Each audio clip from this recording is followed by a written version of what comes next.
Let's talk a little bit about something happening in WWE because we have received a lot of questions sent into CornyDriveThru@gmail.com in the last couple of days. After the WWE Extreme Rules pay-per-view event, extravaganza, some might say, a new episode of the Broken Skull Session, Steve Austin's interview show with Seth Rollins. Can you imagine, by the way, if the host of the Broken Skull Sessions was not Steve Austin, but it was Barbara Walters? Barbara Walters. Then we could have the Broken Skull Sessions with Baba Wawa. And who would her guest have been this week? It would have been Seth Rollins. And of course, that's what everyone's been sending their questions about. Seth Rollins on the show. Several things he talked about, including how he adapted into the WWE system, including apparently an incident where he wanted to punch out Vince. How much of this have you seen? How much of this are you aware of? Well, since it was called to my attention, my name was invoked, I believe the quote was. I watched part of the show because I was assuming it was a 30-minute show or maybe a 60-minute show, and I watched the first, quite a good little chunk of it, and then I paused it to go to the restroom and saw that it was like an hour and 45 minutes. I didn't have that much time, so I got to about the point that they formed the Shield, and I have not seen past that. But yes, to answer some of the questions, the account that Seth Rollins, a.k.a. Tyler Black, to me and all of the Ring of Honor fans 10 years ago, that he gave of my phone call to him, pleading with him not to sign anything with TNA was accurate. There was more detail that could have been gone into. He showed me the deal or didn't show, but it sent me the deal so that I could see it. We weren't in the same room. And it was based on basically TNA running a lot of shows that I don't think they ended up running and doing a lot of things that I don't think they ended up doing for everybody to the point where it was that good. And I said, oh, God, no, you can do better, because besides that, you'll be forgotten in history if you go into that black hole. So that account was fairly accurate. And, I liked seeing some of the older footage, and I also liked hearing about his time in FCW. He was correct in saying that if he'd come along in NXT, he probably would have progressed quicker. By the same token, I don't know if he would have lasted as long or if he would have gotten as good a chance as he did, because we've seen what they've done with the guys in NXT for the last 4 or 5 years. They can wrestle their ass off. That ain't the problem. The problem is when they get to the main roster and become Bearcats and Demolition Light. But yeah, when he went to FCW, I remember, because I asked a few times through back channel ways of communication, how's Tyler Black doing? God, he's so good. And I was looking at the names and in some cases footage of the guys that were down there at that time. And I'm like, how is he not the star of this show? As because at that point in time, besides the confrontations he had with Terry Taylor, where Terry Taylor was going to come in and teach one specific way, at that point in time, FCW just didn't understand how to be a developmental program. I think that they were thinking that it was going to be a local, at least Steve Kern was, that it was going to be a self-sustaining local territory, which was hard enough for us to do here in Louisville. We had one that could have been and was, with Danny involved after the fact, self-sustaining as a little local territory. But that was Louisville, and with strong television and a history of talent, and Louisville being a wrestling town anyway, and not Florida, with every city in Florida of any note being burnt out by independents and or free wrestling from everybody from TNA on down, it wasn't going to work. And we knew that. I knew that when they formed FCW. But anyway, so the point is, I can see where he didn't fit in, and they weren't going to let him fit in there. But as the transition came more towards the modern era of the developmental, and he became the first NXT guy, because as he said, or first NXT champion, he became more of a company guy and started doing shit the way they wanted to do it.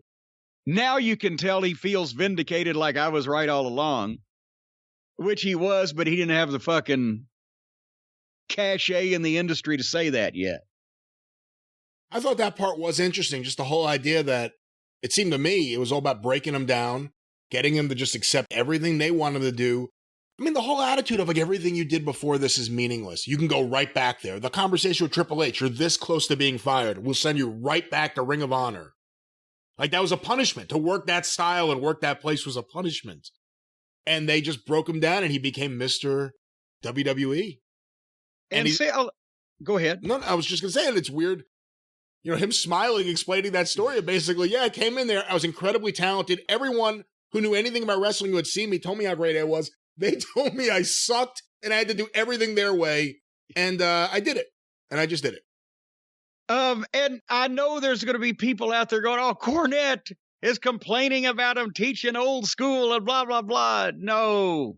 Again, people do not understand. Yeah, you can ask most of the young talent that I've worked with over the last 20 years. There's some that didn't get the fucking picture, possibly because of their inflated opinion of their own self-worth. But you don't take a guy that's gotten to a spot because he stood out for one reason or another and tell him not to do any of that anymore. You explain to him or try to help him figure out how to apply that in the right places at the right times for the place he wants to go. And there is all the Ring of Honor guys, they were getting over with the Ring of Honor fans, and they were getting that style over, and they were getting themselves over.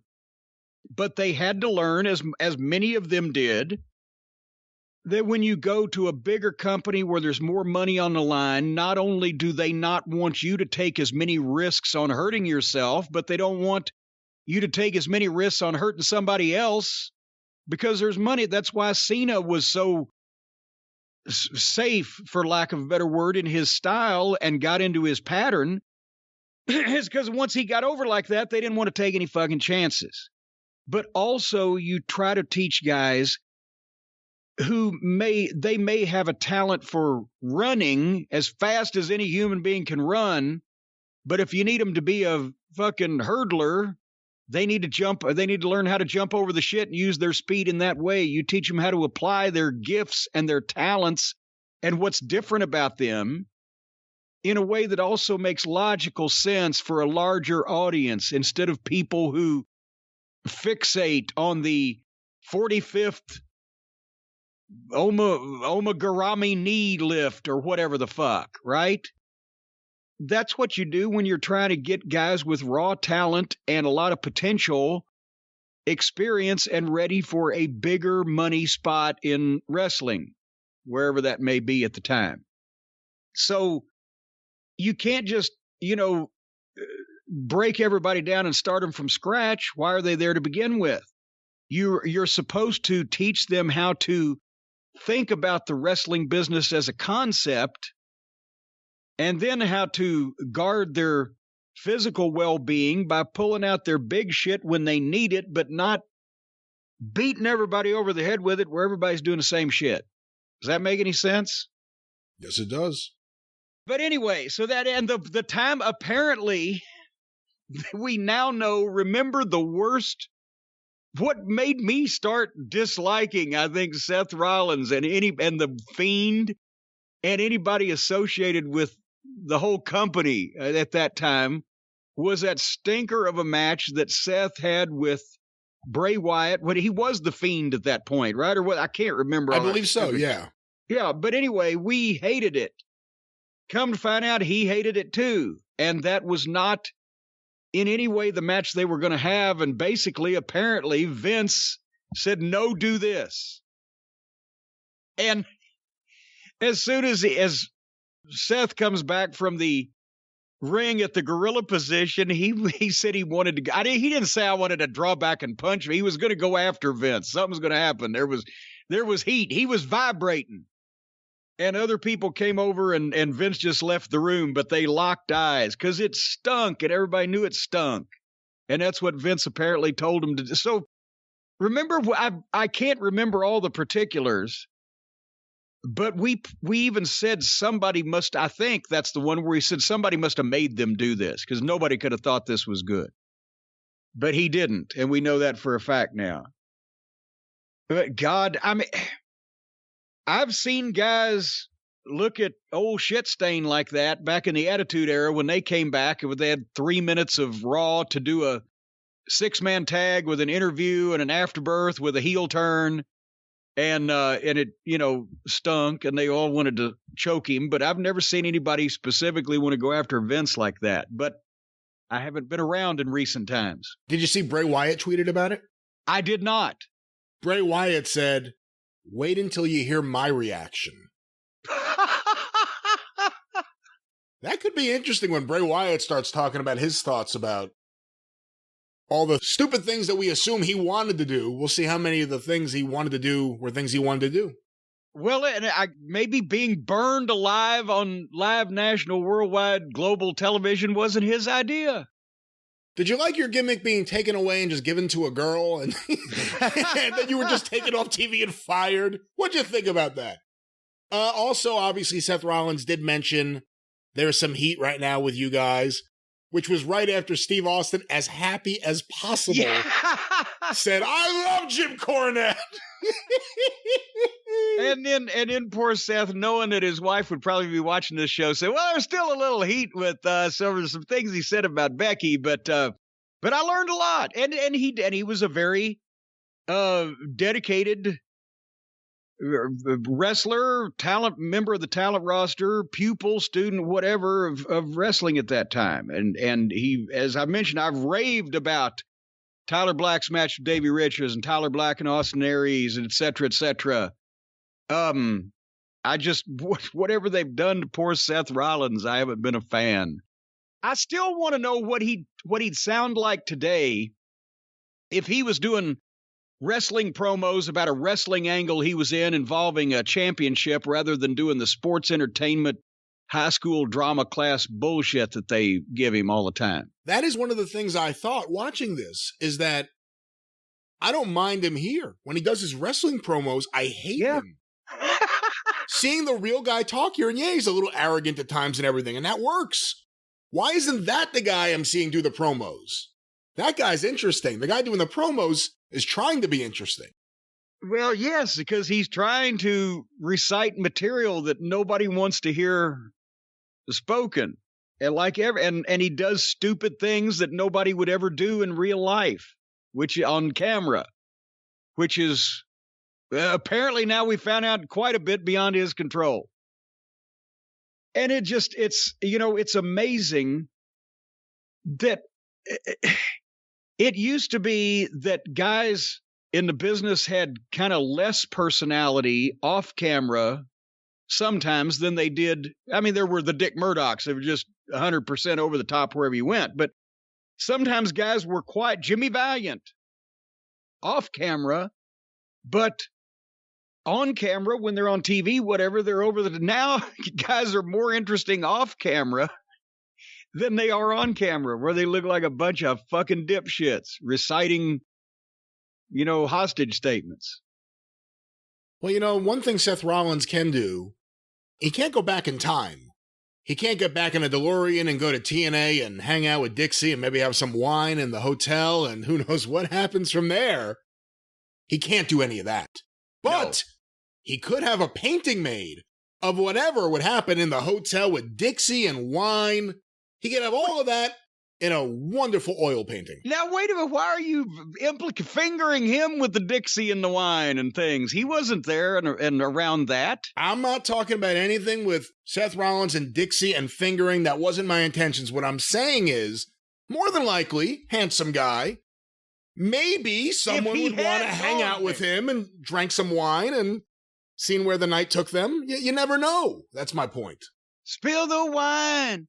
Take that. Anyway. Biggest mistake of his career was getting away from war. If Eric Burden had stayed with war, his career would have been much better. If Eric Burden had only stayed with war, and folks, if we had stayed with the direction of this transition, then the spot would have started so much quicker. Folks, if you want to make your own reality, or if you want to relive a reality that you weren't able to get a photo of, or if you just like to have a professional hand-painted portrait created from any photo at a truly affordable price and done by one of a team of world-class artists, look no further than paintyourlife.com.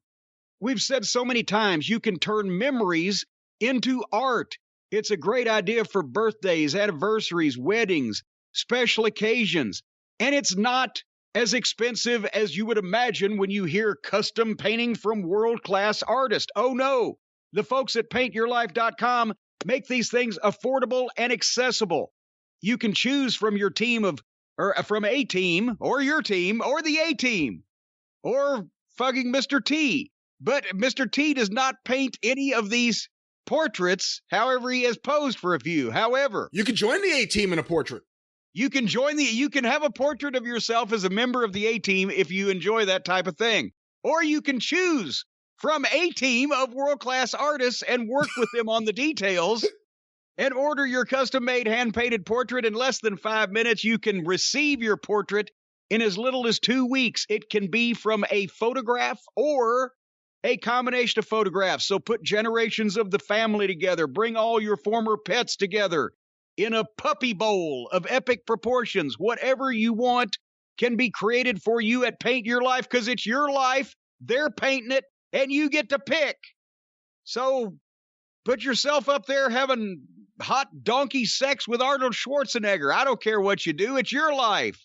Anyway, right now, if you text 64,000, or if you text the word drive to 64,000, we've gone over this before. You text the word to the number. That's right.